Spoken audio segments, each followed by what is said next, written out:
안녕하세요. 반갑습니다. 생스터입니다. 오늘 여러분들과 함께 진행할 방송은 미국 시간으로 6월 22일 진행됐던 애플의 WWDC 2020년 행사입니다.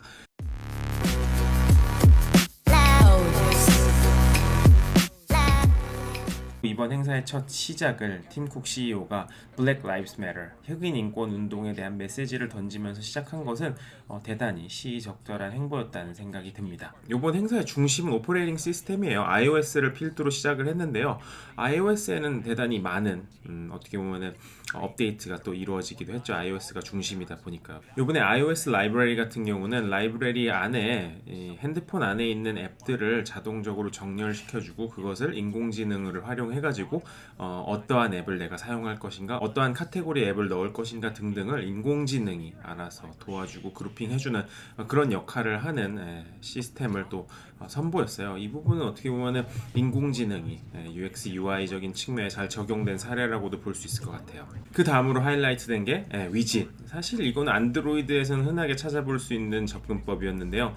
다양한 정보를 기존의 앱 아이콘보다 조금 크거나 어떻게 보면 훨씬 더 큰 사이즈로 정보를 좀 디테일하게 보여주는 위짓이 이번에 선보였어요. 그래서 위짓을 어떻게 화면 안에서 구성하는지, 어떻게 움직이는지 등등을 나타냈는데, 스마트 스택이라고 하는 위짓이 나왔는데 이게 좀 독특한 것 같아요. 왜냐면은 다양한 종류의 컨텐츠를 내 사용 데이터, 내 사용 패턴에 기반해가지고 이러한 컨텐츠를 아침에 뭐 예를 들어서 뉴스, 점심에 캘린더, 저녁에는 엑서사이즈 혹은 그러한 운동 데이터 등을 보여주는 AI 베이스 툴이라고 볼 수 있죠. 너무 좋은 것 같아요. 픽처인 픽처 모드도 되게 재밌더라고요.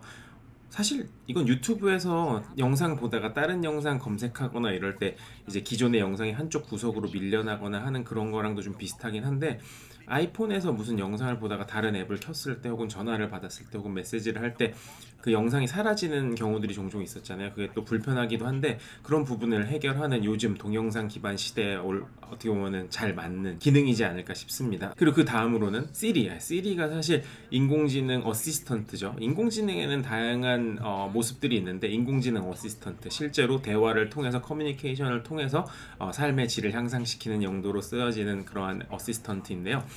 시리가 정확도가 많이 높아졌다고 해요. 예전에는 시리를 부르면은 아예 다른 화면으로 잠시 넘어갔다가 이제 오버레이 됐다가 다시 돌아오는 그런 구조였는데, 이제는 조그만 이제 시리 아이콘이 밑에 나왔다가 사라지는 그런 모습으로 진화를 했습니다. 드디어 애플이 번역 시장에 본격적으로 또 들어섰죠. 다양한 언어로 번역을 해가지고 동시간 이제 커뮤니케이션이 가능하게끔 해주는데, 이번에 한국말도 그 안에 들어가 있다고 해요. 아무래도 K-팝이라든지 한국적인 문화가 세계로 뻗쳐나가는 거에 대한 고려를 해준 것 같습니다. 그리고 메시징 앱들도 많이 발전을 한 것 같은데요. 뭐 이런 부분들도 좋고요. 근데 사실 메시징 앱보다는 커뮤니케이션 툴로서 발전하기 위해서 사람들의 이런 감각적인 부분을 또 살려줘야 하거든요. 그래서 애플이 지금 밀고 있는 게 미모지잖아요. 나의 캐릭터를 만들어준다. 나의 이모지, 미모지. 조금 더 나를 더 잘 이제 보여줄 수 있는 그런 모습을 표현할 수 있는 뭐 나이라든지 성별이라든지 뭐 헤어스타일, 제스처, 다양한 종류의 옵션을 제공함으로써 나의 감정을, 나의 모습을 조금 더 정확하게 표현할 수 있는 이모지를 제공한다고 합니다. 이 부분도 너무 좋을 것 같아요. 게다가 이게 사실 결론적으로는 그 증강현실이라든지 가상현실 세계로도 이 아바타들이 넘어가게 될 거거든요. 그래서 퍼스널라이즈드 된 이런 아바타들의 활용은 아주 좋은 것 같습니다. 그리고 애플 맵을 이번에 많이 강조하더라고요. 특히 가이드 기능, 위치를 보여주는 기능을 넘어서서 어떠한 라이프 패턴을 제한하는 형식으로까지 발전하고 싶어하는 그런 목적이 보이더라고요. 그리고 바이시클, 자전거 맵을 하는 기능도 나왔고요. 그래가지고 언덕이라든지 계단 이런 것도 계산해서 보여준다고 하더라고요. 그리고 가장 기대되는 부분이 바로 EV 라우팅이에요. 전기차의 시대가 왔잖아요. 그러다 보니까 전기차는 중간중간에 충전 문제가 있어요. 그리고 어떻게 보면은 전기를 언덕길이라든지 이런 좀 어려운 길을 가게 되면 전기가 평지보다 조금 더 빨리 닳습니다. 그러한 부분을 고려한 운행 루트를 제공해주고, 어떻게 보면 어느 구간에서 언제 쉬었다 가라 이런 정보들을 제공해 줌으로써 전기차에 가장 적합한 맵으로 재탄생하겠다는 목표죠. 네, 그리고 이번에 새롭게 선보인 애플카에서는 사실 제일 눈길이 갔던 거는 자동차 열쇠를 핸드폰이 대체할 수 있게끔 기능을 새로 추가한 게 또 눈에 들어왔어요. 그래가지고 내 핸드폰이 이제는 테슬라처럼, 테슬라는 사실 핸드폰 자체가 차키로 역할을 주로 해요. 열쇠보다도. 하지만 이제 일반 차량에서도 애플카가 지원이 되고 어느 정도 IoT 기반이 칩이 장착된 차라면은 폰으로 차를 문을 열고 닫을 수 있는 그런 역할을 할 수 있는 기능도 제공한다고 합니다. 앱 클립이라고 하는 부분을 통해 가지고 다양한 서비스와 기능들을 빠르게 사용할 수 있는 그러한 방향성을 또 모색하더라고요. 앱 클립 코드가 있거나 NFC Near Field Communication 기기가 근처에 있으면은 핸드폰을 굳이 다 열지 않아도, 그 앱을 다 열지 않아도 심플한 카드가 탁 튀어나와가지고 그걸로 기능을 사용할 수 있는 그런 접근법을 또 보여주더라고요. 아주 좋은 접근인 것 같아요. 요새는 핸드폰을 언락하고 뭐 하는 것도 귀찮잖아요. 아이패드 OS에서 가장 눈에 띄는 부분은요, 내비게이션이에요. 아이패드의 활용도가 점점 더 높아지고 다양한 앱들이 많아질수록 정리해야 되는 기능과 정리해야 되는 앱이 되게 많아지고 있잖아요. 그래가지고 이게 사실 아이패드뿐만이 아니라 이 다음에 소개하는 맥 OS에서도 나온 건데, 사이드 내비게이션을 되게 강조했더라고요. 어떻게 하면은 더 효과적으로 기능들과 폴더들을 정리할 수 있을지에 대한 고민이 들어간 디자인이라고 볼 수 있습니다. 아주 좋은 접근법이라고 생각해요. 저도 개인적으로 아이패드를 많이 쓸 때 이 애플 펜슬이랑 같이 많이 쓰거든요. 스크리블 기능이 새로 소개가 됐어요. 그래가지고 필기체로 써도 그게 입력이 되는, 이것도 되게 좋은 접근법인 것 같아요. 그 다음으로 여러분들이 좋아하시는 에어팟, 오토매틱 스위칭 기능이 생겼습니다.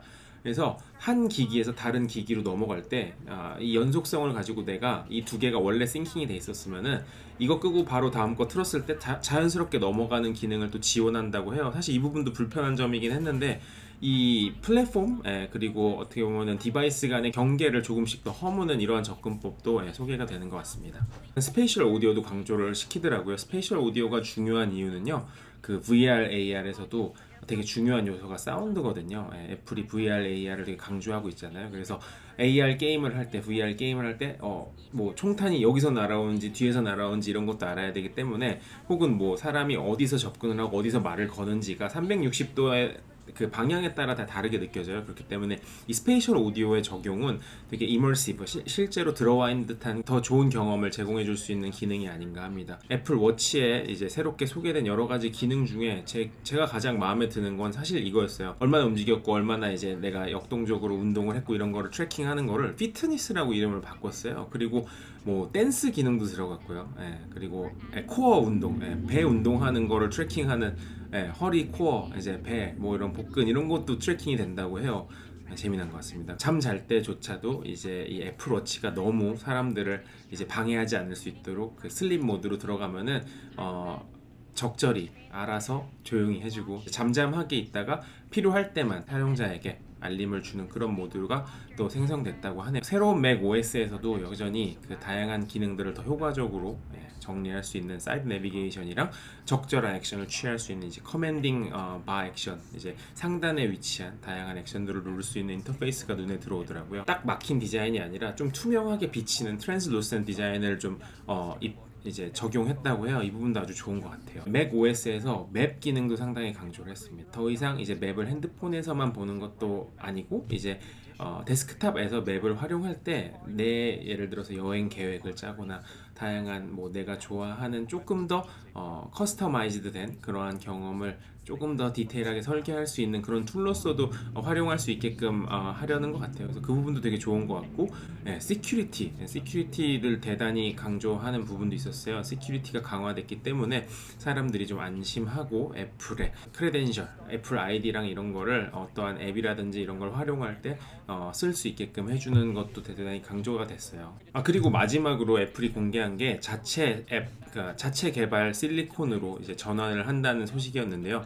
본인들의 자체 개발 실리콘이 탑재된 하드웨어들이 앞으로 2년 간격을 두고 꾸준하게 런칭을 준비할 것이라는 소식입니다. 보신 바와 같이 되게 다양한 OS적인 업데이트가 오늘 많이 공개가 되었어요. 하드웨어가 공개되지 않았다고 해서 좀 비어 보이거나 좀 실망스러운 그런 이벤트라고 생각하실 수도 있지만, 요새 관건은 애플 입장에서는 하드웨어가 어느 정도 많이 사람들의 삶에 이제 자리를 굳건하게 잡은 만큼 이 활용도를 높여주는 소프트웨어 중심 어프로치가 되게 중요하거든요. 그래서 이 소프트웨어 중심 어프로치를 조금 더 보강할 수 있는 그들의 새로운 기술과 기능들이 요번에 중점을 이룬 것 같아요. 그런 측면에서 보면은 되게 재미나고 또 어떻게 보면 흥미로운 그런 행사가 아니었나 싶습니다. 앞으로도 이런 행사가 열리고 하면은요, 제가 또 즉각적으로 또 접근을 해가지고 여러분들이랑 함께 재미나게 풀어보는 시간을 또 마련을 해보도록 할게요. 앞으로 더 좋은 컨텐츠와 이야기들로 여러분들을 찾아뵙도록 하겠습니다.